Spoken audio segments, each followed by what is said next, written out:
The cargo bay of the Celestial Drift hummed with the low thrum of environmental processors, a sound that had become as familiar to Mara as her own heartbeat.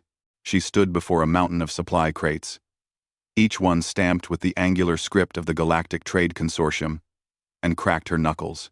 Behind her, cub Rico, a young Vexillian whose fur rippled with nervous silver patterns, watched with wide, multifaceted eyes. Human Mara, Rico chittered, his translator struggling to keep pace with his rapid speech. The cargo manifest indicates 47 containers. Protocol dictates we summon the loading automatons. And, nah, Mara said, hefting the first crate onto her shoulder.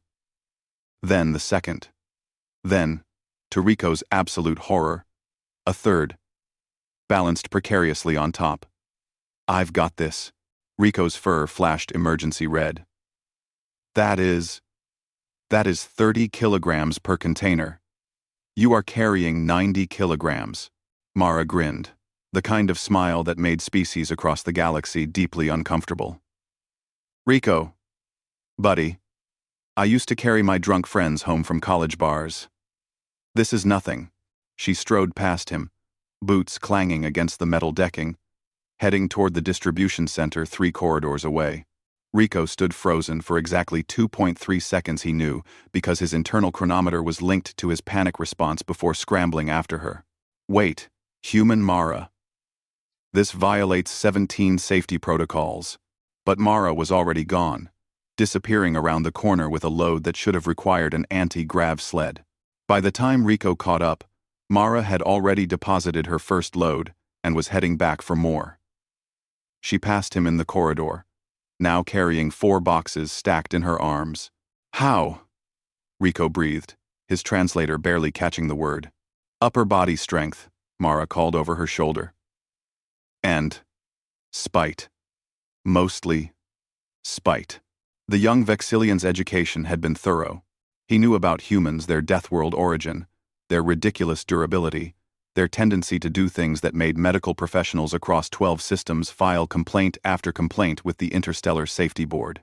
But knowing something academically and witnessing it were entirely different experiences.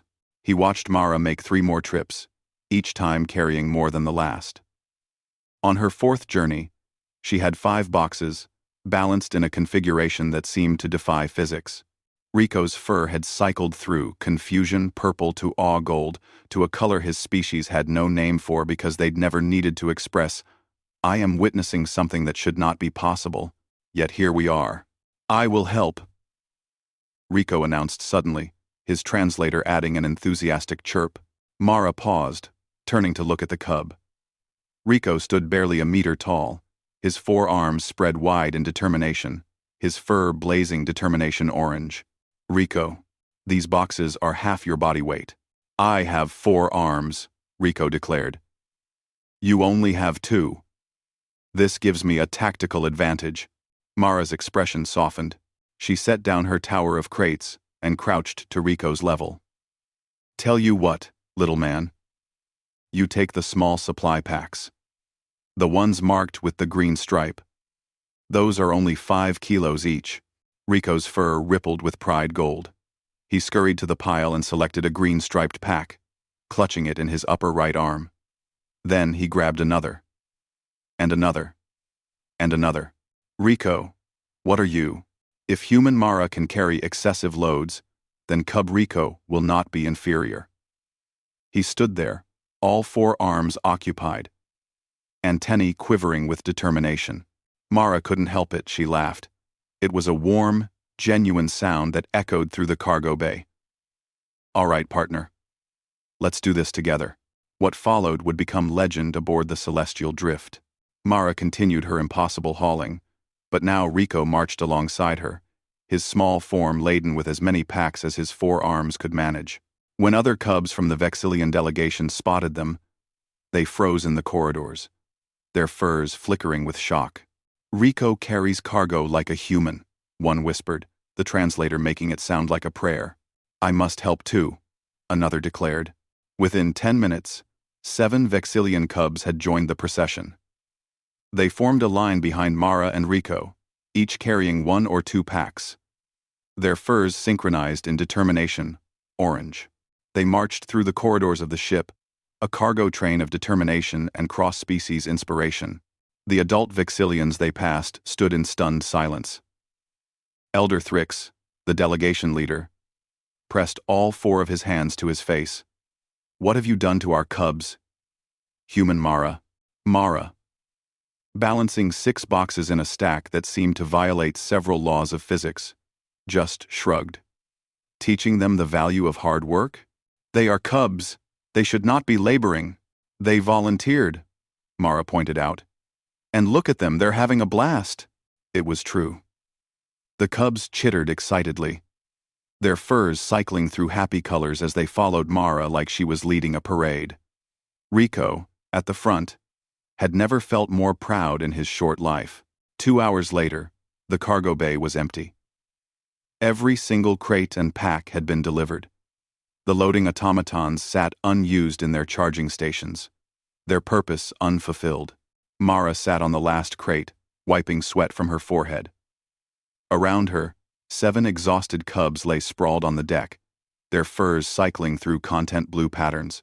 Rico lay closest to her, all 4 arms spread wide, his breathing heavy but his eyes bright. "Human Mara," he said between breaths. "I understand now why your species is respected. Because we're stubborn? Because you carry more than necessary, and you make those around you want to carry more too." Mara blinked, surprised by the wisdom in the young cub's words. She reached down and gently ruffled the fur on his head. "You did good, Rico. Really good." The cub's fur flashed pride gold so brightly that several nearby consoles adjusted their light sensors. Elder Thrix approached, his earlier frustration replaced with something that might have been resignation. "The cubs will speak of this day for years. You have created and B9. What is the human term? A tradition. A cargo procession," Mara said with a grin. "Indeed." Thrix sighed, all 4 arms crossing. "I suppose there are worse traditions. At least they learned about teamwork." As the cubs slowly recovered and began excitedly recounting their adventure, Mara smiled. She'd come to space, expecting to haul cargo and maintain systems. She hadn't expected to inspire a generation of alien cubs to test their limits. But then again, that's what humans did best. They carried more than necessary. And somehow, they made it look easy enough that others wanted to try too.